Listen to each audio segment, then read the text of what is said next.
Hello everybody, welcome to our expert smart class and this is your CDP educator Kajol Sinha here. तो all dear students, we have started the CDP. हमने CDP की series start की थी जो specially teaching exams को देखते हुए उससे अप्रोप्रिएट तरीके से बनाई गई है। इसमें हमने प्रीवियस वीडियोज में बहुत सारे इंपॉर्टेंट टॉपिक्स डिस्कस कर लिए हैं और इम्पॉर्टेंट कंटेंट हमने डिस्कस की है अकॉर्डिंग टू द एग्जाम। तो एग्जाम के पर्सपेक्टिव से बहुत अच्छी अच्छी चीज़ें आपको करवा दी गई हैं। If you are new in our channel, अगर आप नए हैं तो आप चैनल को सब्सक्राइब कर लीजिए और जिन्होंने अभी नहीं देखी है वीडियो वो प्लेलिस्ट में जाके सारी की सारी वीडियोस देख के उनसे प्रॉपर नोट्स बना सकते हैं। ठीक है, तो आज का हमारा टॉपिक जो है वो लैंग्वेज लर्निंग एंड एक्विजिशन है।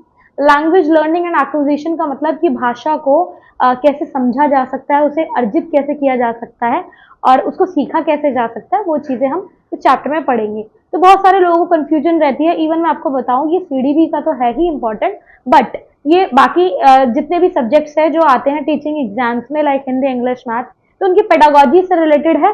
तो आपके देखो, आप ये जो सीडीपी पढ़ते हो वो है तो देखो पेडागोजी का ही एक बहुत बड़ा पार्ट, तो उसमें आप अच्छे से रिलेट कर पाओगे इस चैप्टर से कि क्या पूछे जाते हैं। क्लियर है?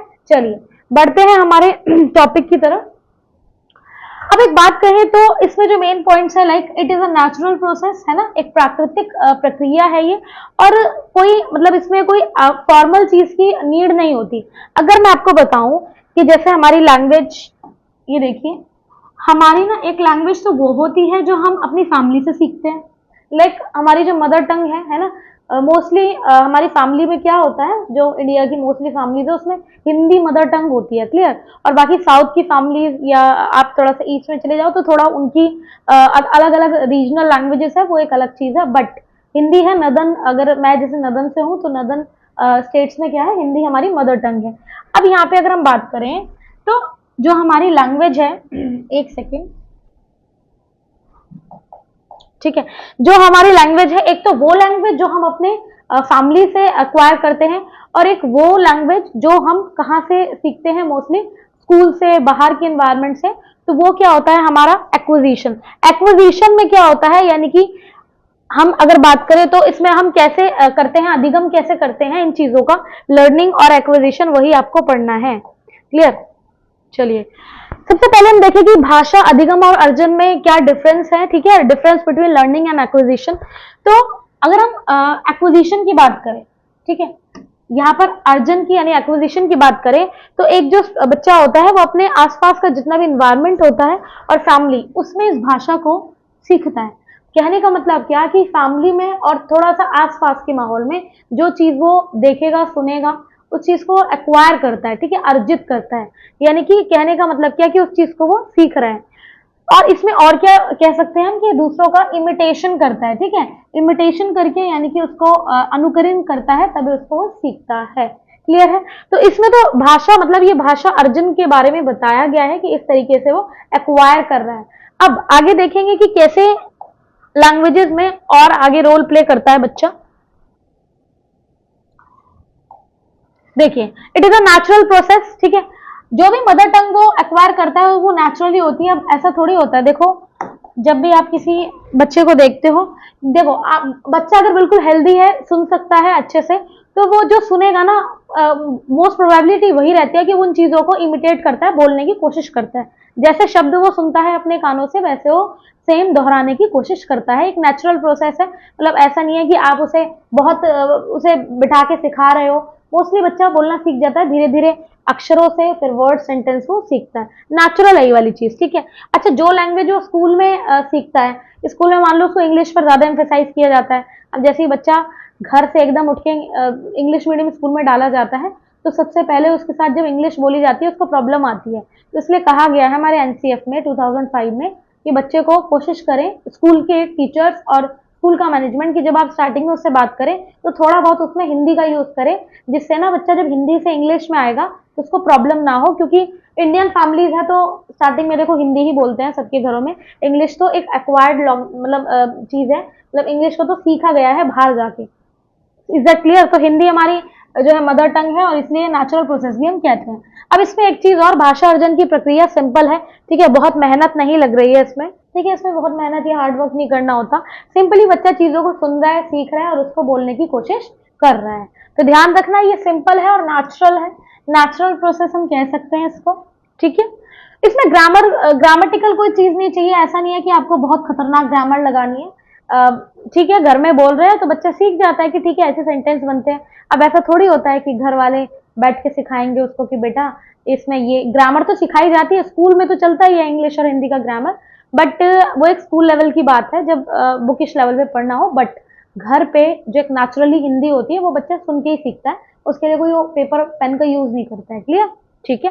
तो ध्यान रखना कि जो लैंग्वेज बच्चा घर से सुन रहा है उसमें कोई ग्रामेटिकल चीजें वो एड ऑन मतलब नहीं आएगी, वो कोशिश नहीं करेगा, क्लियर। अब होता क्या है कि इस भाषा अर्जन में सबसे ज्यादा जो इम्पोर्टेंस है वो फैमिली की है, सोसाइटी की है, और इसलिए कह भी सकते हैं कि इनफॉर्मल इन्वायरमेंट में अचानक से ही कोई भी सीख सकता है। इनफॉर्मल इन्वायरमेंट का मतलब ये नहीं कि भाषा सिखाने के लिए आप उसको डिसिप्लिन का वो दे रहे हो एक माहौल, या फिर आर्मी बिठा रहे हो उसके आसपास में कि तभी वो लैंग्वेज को अर्न करेगा। वो कैसे सीख रहा है, वो भाई ठीक है ओपनली फ्रैंकली आप सब बातें कर रहे हो, वो सुन रहा है और वो जितना बड़ा हो रहा है वो चीज़ों को बोलना सीख रहा है, पहले अक्षरों को, फिर वर्ड्स को, फिर सेंटेंसेस को, ठीक है। तो ये सारी चीज़ें, खैर ये एक प्रकार से मदर टंग या रीजनल लैंग्वेज हो सकती है। देखो मदर टंग मैंने अभी आपको बताया कि मातृभाषा जो हमारी होती है मोस्टली नदर्न स्टेट्स में जो है वो हिंदी ही है, बट सदर्न स्टेट्स में अलग अलग है, रीजनल लैंग्वेजेस है, तमिल, कन्नड़, तेलुगु, ठीक है, सब ये सब अलग अलग है, नॉर्थ ईस्ट में अलग है। तो बच्चे के लिए मदर टंग या फिर रीजनल लैंग्वेज फर्स्ट उसकी प्रायोरिटी होती है, क्योंकि वो ना उन्हीं चीज़ों से फैमिलियर है जो उसके घर पे उसे सिखाई गई है। देखो इंडिया में तो यही होता है कि बिल्कुल न्यूबॉर्न बेबी होते ही उसको इंग्लिश में नहीं बोला जाता, या सारे फैमिली वाले हमेशा उसके सामने इंग्लिश में नहीं बात करेंगे, इंग्लिश में बात करते हैं लेकिन वो चीज़ों को सिखाने के लिए, ठीक है, वरना एक नेचुरल प्रोसेस नेचुरल वे में जब घर वाले बात करते हैं तो वो जो मीडियम रहता है वो हिंदी ही होता है जनरली, ठीक है। ये कोई एक्सेप्शन होगा कि कुछ फैमिलीज में वर्ड टू वर्ड इंग्लिश चलती होगी, वो एक एक्सेप्शन केस है, एक्सेप्शनल है वो, क्लियर। तो ये ध्यान रखेंगे।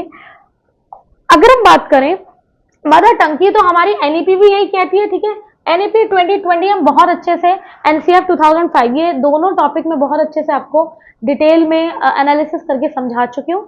अगर आपने नहीं देखी है स्टिल तो आप जाएं, प्लेलिस्ट में वीडियो गिवन है वहां पर आप उसको देख सकते हैं।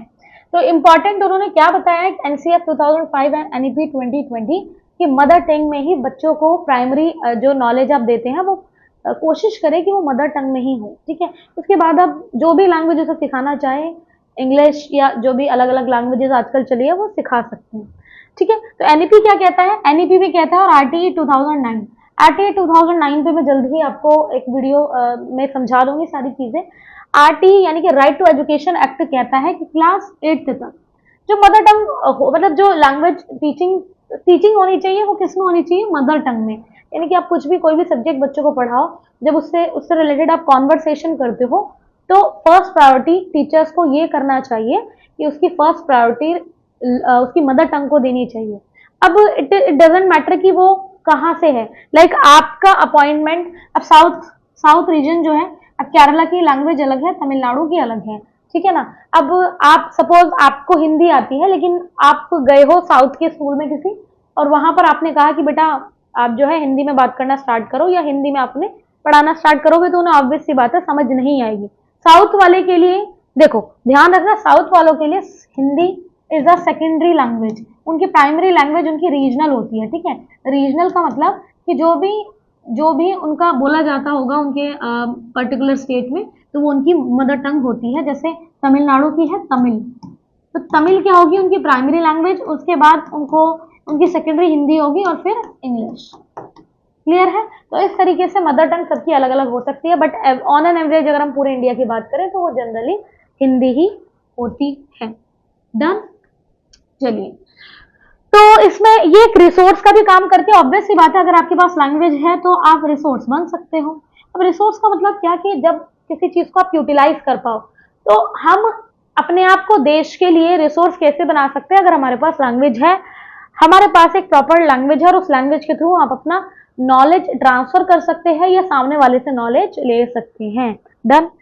नेक्स्ट इज, देखो मदर टंग में ज्यादा से ज्यादा विचारों की अभिव्यक्ति, एक्सप्रेशन ऑफ आइडियाज। अगर आप कुछ भी देखो, आप किसी का गाइड है, किसी के ट्रेनर है, कुछ समझा रहे हैं, तो जो एक आपका एक्सप्रेशन होना चाहिए ना आइडिया का एक्सप्रेशन, वो कोशिश करिए कि उसकी जो फैमिलियर लैंग्वेज है, मातृभाषा है उसकी, उसमें वो आप उसको सिखाएं, बेटर रहेगा, वो ज्यादा अच्छे से सीख सकता है। मैं ये नहीं कह रही हूँ, देखो आजकल क्या होता है सीबीएसई स्कूल्स में, बच्चा छोटा सा आता है बिल्कुल और उसे एकदम से आप प्रॉपर मतलब पूरे पूरे सेंटेंस आप इंग्लिश में बोलते हो, तो ऐसे काम नहीं होता है। देखो आप इंग्लिश की तरफ जाओ, लेकिन पहले उसको हिंदी से उसको समझना शुरू करो, ठीक है, कि बच्चे इसको हिंदी से इंग्लिश में ये बोलते हैं, तब वो जाके अच्छे से उसको कॉप अप कर पाएगा। क्लियर है। नेक्स्ट हम बात करते हैं भाषा अधिगम की, यानी कि अब यहाँ पर लर्निंग प्रोसेस आ रही है, ठीक है, लर्निंग। अभी तक आपने क्या देखा था, एक्विजिशन को हमने यहाँ पे मेंशन किया है। एक्विजिशन का मतलब कि जो फैमिली में बोली जा रही थी, अब बात करूंगी मैं लर्निंग की, यानी कि अब सीखने वाली बात आ जाएगी। देखो घर वालों से उसने एक्वायर्ड की थी, वो एक नेचुरल चल रहा था, लेकिन जब वो स्कूल में जाता है, सेकेंडरी सोसाइटी में जाता है, तो वहां पर अलग अलग लैंग्वेजेस के लोग मिलते हैं, तो हर लैंग्वेज को, जो भी मतलब मेन लैंग्वेज होती है, उसको सीखनी पड़ती है। जैसे कि स्कूल्स में इंग्लिश सीखना पड़ता है, क्योंकि इंग्लिश घर से प्रॉपर नहीं सिखाया जाता, घर से तो देखो हिंदी बच्चे को अच्छे से आती ही है। क्लियर है। तो इंग्लिश उसके लिए क्या हो जाएगी, एक अधिगम का या लर्निंग का काम करेगी, सेकेंडरी लैंग्वेज का काम करेगी। इसमें फॉर्मल रिसोर्स का प्रयोग किया जाता है। अगर इंग्लिश, हिंदी, वॉटेवर आप कोई भी फ्रेंच या कोई भी लैंग्वेज सिखा रहे हो बच्चों को, तो उसमें आप रिसोर्स का यूज करोगे। रिसोर्स इन द सेंस की बोर्ड का यूज करोगे, स्मार्ट बोर्ड या व्हाइट बोर्ड, कुछ भी चीज आप टीएलएम में यूज कर सकते हो, लेकिन यूज करना पड़ेगा, मतलब आपको उसमें कुछ ना कुछ चाहिए, है ना, रिसोर्स। नेक्स्ट इज कि भाषा अधिगम में जो रूल और ग्रामर, देखो हमेशा ध्यान रखना, कोई भी लैंग्वेज आपको स्कूल में सिखाई जा रही है वो रूल्स के थ्रू सिखाई जाएगी, ठीक है, रूल्स और ग्रामर के थ्रू। अब जैसे इंग्लिश आप स्कूल में सीखते हैं, है ना, 9-10 तक तो कंपलसरी होते हैं, 11-12 में फिर वो भी चॉइस का होता है, तो उसमें आप ग्रामर का यूज करते हो और रूल का यूज करते हो। जब आप स्कूल से निकल जाते हो तो फिर तो जो स्पोकन लैंग्वेज होती है वो ग्रामर में नहीं होती, वो अलग होती है। तो इस तरीके से अलग अलग भाषाओं को जब आप किसी प्रोसेस से सीख रहे हो, उसे हम क्या बोलते हैं, लर्निंग। दो बातें हैं, एक है लर्निंग और एक है एक्विजिशन, यानी अधिगम और अर्जन करना। तो अधिगम में थोड़ा सा कॉम्प्लेक्सिटी होती है, वो थोड़ा जटिल होता है, लेकिन जो एक्विजिशन होता है, अर्जन होता है, वो नेचुरली हो जाता है, हमें पता भी नहीं लगता। क्लियर।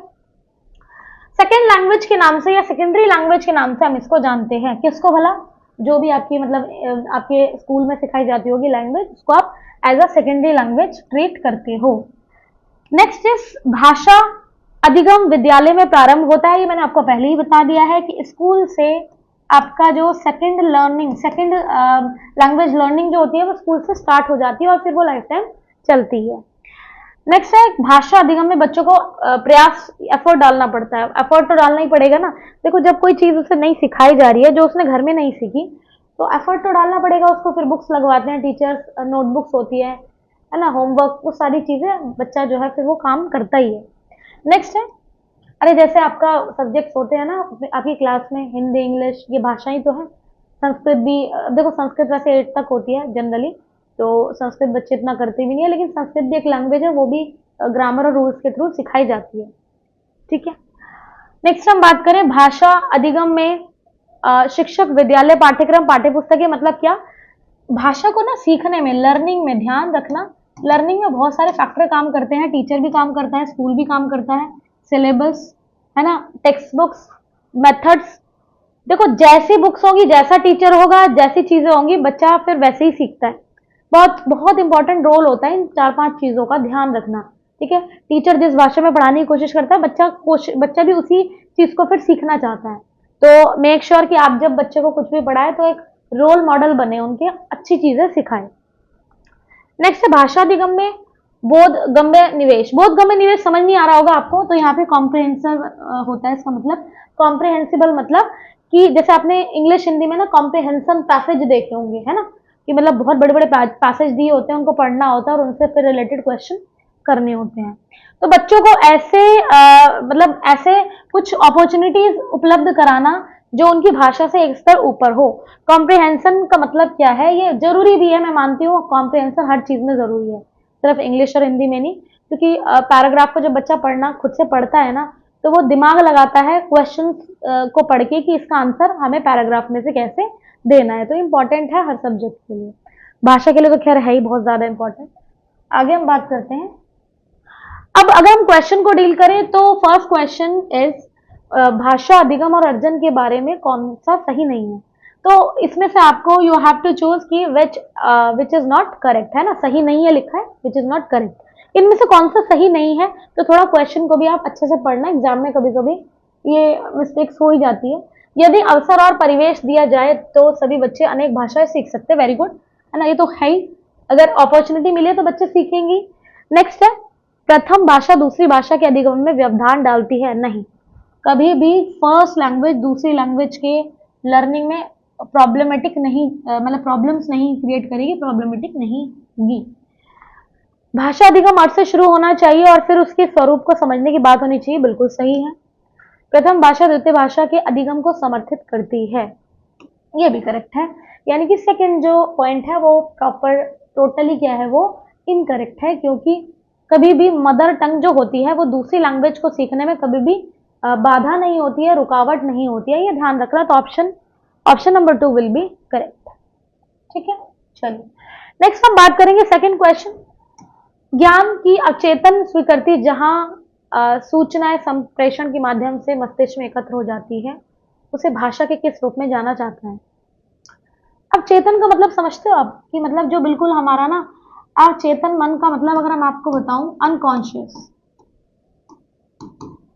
देखो अभी ना आप सिगमंड फ्राइड के बारे में पढ़ेंगे, वो मैं आपको समझाऊंगी, उन्होंने 3 टाइप्स ऑफ हमारे जो मन होते हैं वो दिए थे, 3 टाइप्स ऑफ आवर माइंड। तो उसमें उन्होंने बताया था कि हमारे 3 टाइप के मन है, कॉन्शियस है, सबकॉन्शियस है, अनकॉन्शियस। तो एक जो हमारा अनकॉन्शियस मन होता है ना, जहां पर हम सारी जो हमारी ना पूरी होने वाली इच्छाएं होती है, हमारी कुछ हमारे पास्ट की चीजें होती है, वो सारी हम रख लेते हैं अपने उस मन में। तो वो जब हम बहुत याद करने लगते हैं तो कभी याद आ ही जाता है, लेकिन मोस्टली लोग भूल जाते हैं ये चीज। तो यहाँ की जो भाषा है, यानी कि ये बात सीधी सीधी कर रहे हैं कि मदर टंग, यानी कि क्वेश्चन में क्या पूछा गया है, मदर टंग के बारे में। तो वो ये पूछ रहे हैं कि उसे भाषा के किस रूप में जाना जाता है, लर्निंग, डेवलप, अर्निंग, वर्क, ठीक है। तो आप इसको क्या, अर्निंग नहीं होगा, ये एक्विजिशन होगा, ठीक है, एक्विजिशन थोड़ा सा हो जाता है कभी कभी। तो एक्विजिशन, अर्जन, मतलब कि जो मदर टंग है वो हमने स्टार्टिंग से ही, मतलब न्यू बॉर्न बेबी जब होता है तो सीखना शुरू कर देता है, वहां पे ये यूज होती है। तो option number C will be, या option number 3 will be correct. या थोड़ा क्वेश्चन को ना ढंग से पढ़ना होता है, ध्यान रखना इस चीज का कि क्या पूछ रहे हैं। नेक्स्ट इज राष्ट्रीय पाठ्यचर्या रूपरेखा 2005, यानी कि एनसीएफ है, एनसीएफ की बात हो रही है। एनसीएफ प्राथमिक स्तर पर किस भाषा को अनुदेशन माध्यम बनाने की सिफारिश करता है। अनुदेशन का मतलब वो होता है कि किस भाषा में पढ़ाना चाहिए मेनली, है ना।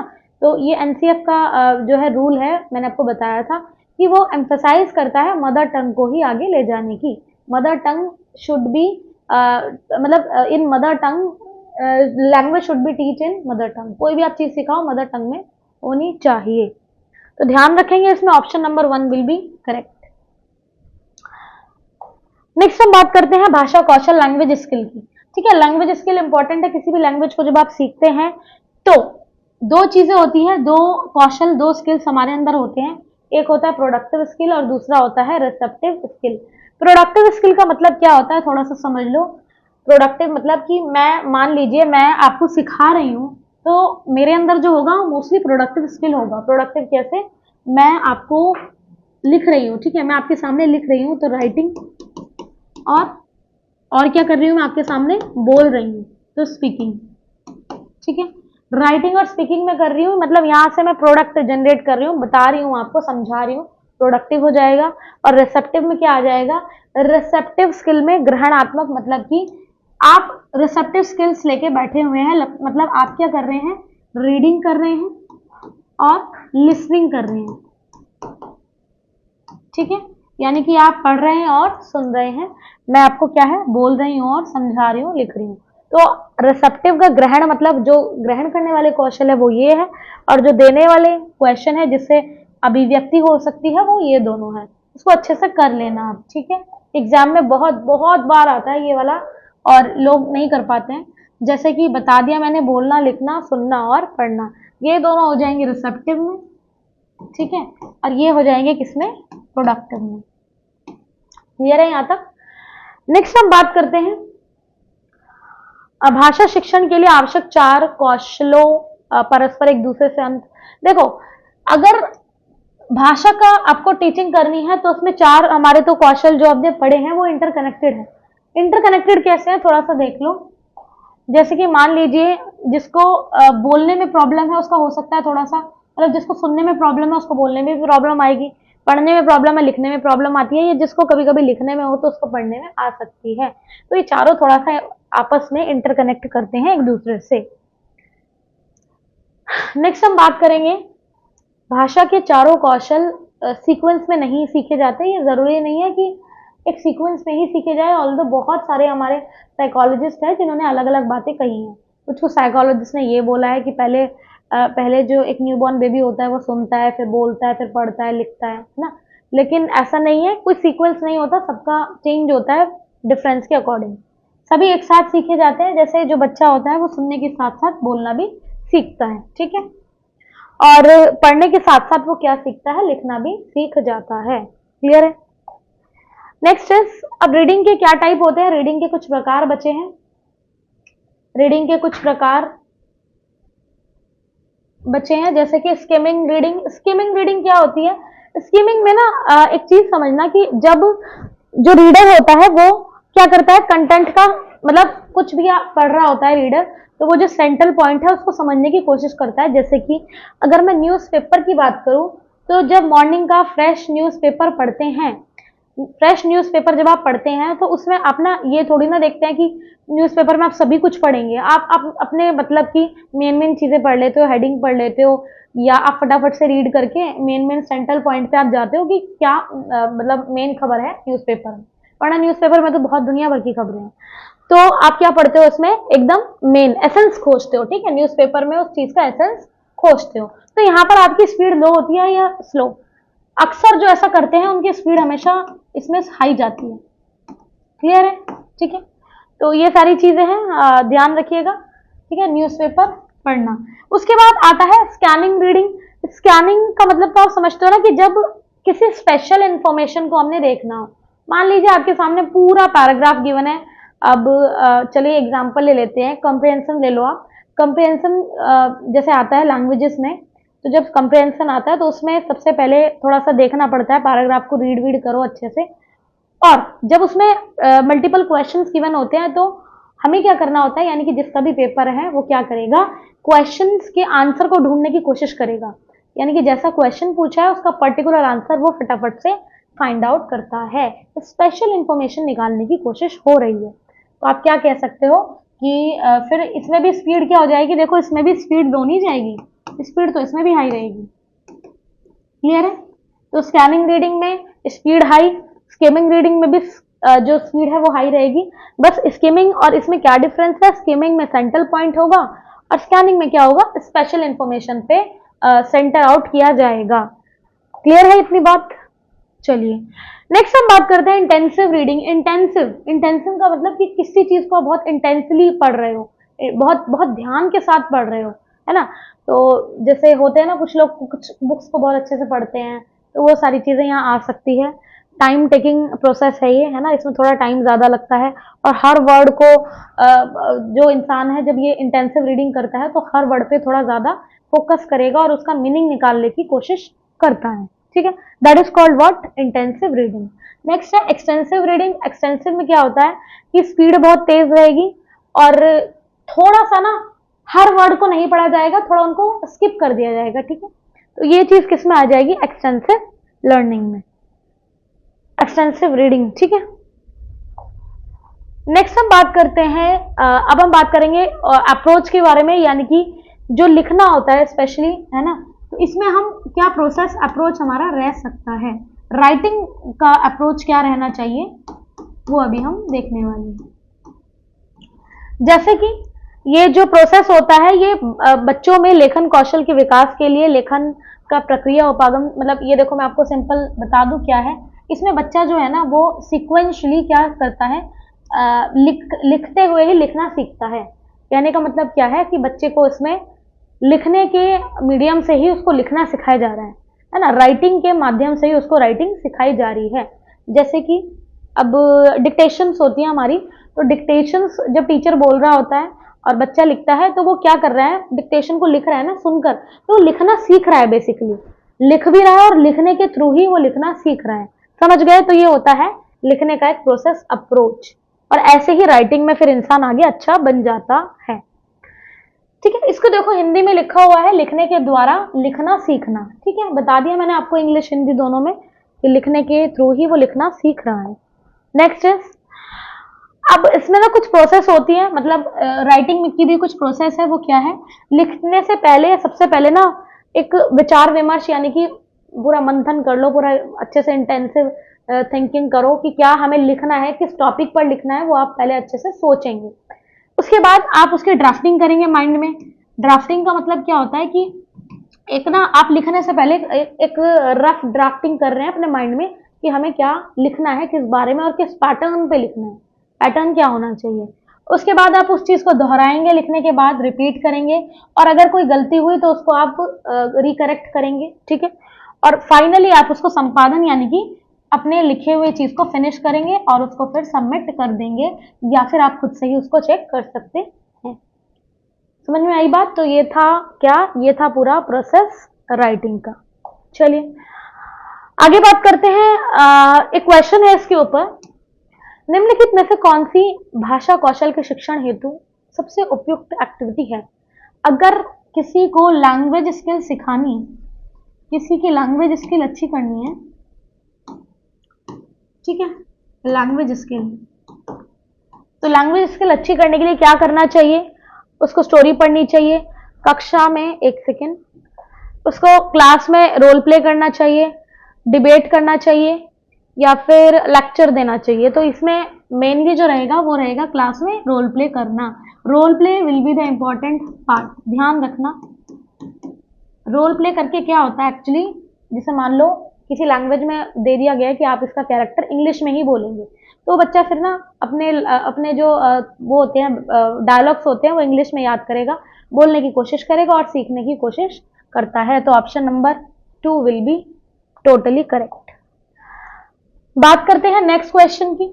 लैंग्वेज टीचर को स्टूडेंट्स में जो एक राइटिंग स्किल होता है उसका विकास करते हुए किस चीज पर ज्यादा फोकस करना चाहिए। देखो मैं लैंग्वेज टीचर की बात कर रही हूँ जो लैंग्वेज सिखाते हैं, लाइक हिंदी इंग्लिश टीचर, तो उनको गुड राइटिंग पर फोकस करना चाहिए, ग्रामेटिकल साइड पर फोकस करना चाहिए, लिमिटेड वर्ड्स पर, या एक्सप्रेशन ऑफ आइडियाज। तो बेस्ट ऑप्शन विल बी 4, उनको फोकस करना चाहिए एक्सप्रेशन ऑफ आइडिया पर। मतलब जब तक वो, अगर मान लो जैसे एक टीचर लैंग्वेज टीचर है तो ये कह सकता है कि आपने कल पूरे दिन या परसों पूरे दिन जो काम किया है उसको इंग्लिश में लिखो या फिर हिंदी में लिखो, पूरा अपने एक्सप्रेशन दिखाओ और अपने आइडियाज को उसमें फिर कन्वर्ट करो। ठीक है, ये बेस्ट मेथड है वैसे। अच्छा, इसमें एक क्वेश्चन है कि 8th तक की जो इंग्लिश होती है, इंग्लिश की टीचर वो बच्चों को एक एक शॉर्ट स्टोरी सुनाती है, और हर सेंटेंस में वो क्या यूज कर रही है, प्रोनाउन, जिसमें वो यूज करती है तुम, आप, हम, इस तरीके से, और ये किस तरीके की एक्टिविटी वो करने की कोशिश कर रही है, तो ये आपको बताना है। ठीक है, यह गतिविधि किस तरह के पठन के साथ सर्वाधिक रूप, तो आपको ये बताना है कि क्या करना चाह रही है ये टीचर, डिटेल रीडिंग या रीड केयरफुली, इंटेंसिव रीडिंग या प्रूफ रीडिंग। तो इसमें डिटेल रीडिंग तो नहीं हो रही है, रीड केयरफुली भी नहीं है, इसमें आ सकता है क्या, प्रूफ रीडिंग, नहीं इंटेंसिव रीडिंग इसमें आ जाएगा, प्रूफ रीडिंग नहीं। ठीक है, option number 3 will be correct. Next है, अब देखो अभी हमने पढ़े थे प्रोडक्टिव स्किल्स पढ़े थे हमने, ठीक है, प्रोडक्टिव स्किल्स में हमने देखा था, क्या देखा था, हम क्या करते हैं, मतलब जो प्रोड्यूस कर रहा है चीज़ों को, मान लीजिए मैं आपको मतलब मैं प्रोड्यूस कर रही हूँ, नॉलेज का प्रोडक्शन कर रही हूँ और आपको ट्रांसफर कर रही हूँ, तो मैं क्या कर रही हूँ फिलहाल, स्पीकिंग एंड राइटिंग। क्लियर है? ठीक है, तो एक इसमें आ जाएगा हमारे, स्पीकिंग आ जाएगा बोलने में और राइटिंग आ जाएगा लिखने में, तो ऑप्शन 3 विल बी करेक्ट। ये कुछ इंग्लिश वाले स्टूडेंट्स हैं, उनके लिए मैं लिख रही हूँ, देख लेना, ये सब मैं ट्रांसलेट कर रही हूँ। ठीक है, नेक्स्ट क्वेश्चन, न्यूज़पेपर की मुख्य पंक्तियों पर सरसरी दृष्टि। सरसरी दृष्टि का मतलब होता है कि लाइक आप जो ऊपर से मोटा मोटा पढ़ लेते हैं ना, एक हेडलाइंस वो सब, तो उसमें आप कौन सा स्किल यूज कर रहे हो, गहन पठन, बारीकी से विस्तृत या सरसरी। तो इसमें आप ऑब्वियस सी बात है सरसरी वाला ही ऑप्शन आपको लगाना है, क्योंकि इसमें डिटेल भी नहीं कर रहे हो, बहुत ज्यादा माइनर उसमें भी जा रहे हो, डिफाइन में बहुत इंटेंसिव भी नहीं कर रहे हो, तो option 4 will be correct. Next हम बात करें कि अगर क्लास में मल्टीलिंगुअलिज्म यूज करना हो तो वो किस हद तक बेनिफिट कर सकता है, रिसोर्स बन सकता है हमारे लिए वोकैब में इंक्रीमेंट कर सकता है। मतलब अगर आप 10 बच्चों को, अलग अलग लैंग्वेज के बच्चों को बिठाओगे तो वो क्या करते हैं, वो एक दूसरे से लैंग्वेज सीखने की कोशिश करते हैं और ट्रांसफर करने की कोशिश करते हैं, वोकैब्स बढ़ती है। मेन हम किस पर बोलेंगे कि वोकैब उनकी इंक्रीज होती है। नेक्स्ट कल्चर उनका जो है मतलब कल्चर का ट्रांसफर होता है। अब अलग कल्चर का बच्चा, जब एक कल्चर का बच्चा दूसरे कल्चर के बच्चे के साथ बैठेगा पढ़ेगा तो उसको ऑब्वियस सी बात है सामने वाले कल्चर की नॉलेज मिल जाएगी, क्रिएटिविटी आती है उसके अंदर, और भाषाओं एवं संस्कृतियों का सम्मान, वो दूसरी लैंग्वेज और दूसरी कल्चर का रेस्पेक्ट करना स्टार्ट कर देता है। क्लियर है? नेक्स्ट, मातृभाषा यानी कि मदर टंग पर अगर सिखाई जाए तो इसमें स्टूडेंट अपनी मदर टंग से स्टार्ट करता है और बाद में अदर लैंग्वेजेस वो सीख जाते हैं।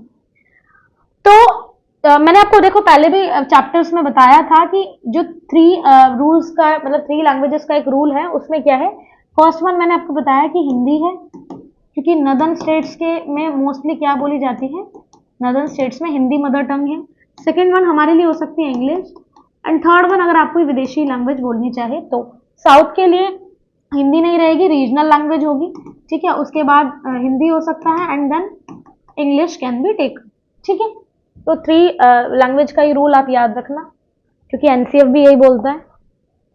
आगे बात करें, क्वेश्चन है एनईपी क्या कहती है, तो एनईपी ये कहती है, देखो इसमें से 4 ऑप्शन है, आपको चूज करना है, विद्यालय में अधिगम के लिए बहुभाषिकता और भाषा, आगे की शिक्षा को शायद विद्यालय प्राथमिक, ये तो बिल्कुल कट कर दो, इंग्लिश का यूज है इसमें, सभी भाषा अधिगम ये बोलती है। ठीक है, मैंने आपको क्या बताया था, एनईपी क्या कहती है कि जो लैंग्वेज लर्निंग है वो मदर टंग में होनी चाहिए।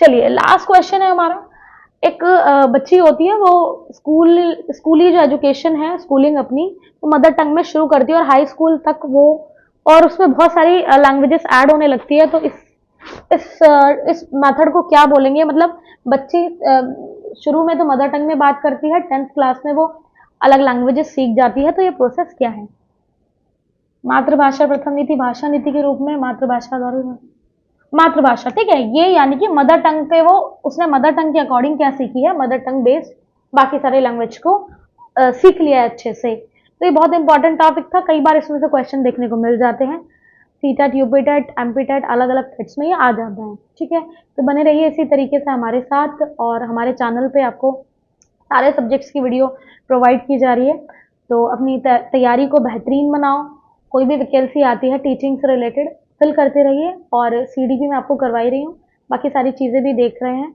कोई भी आपको क्वेरी है, कोई भी आपका डाउट है, you can ask in comment section, we are here for you. Thank you so much, all the best.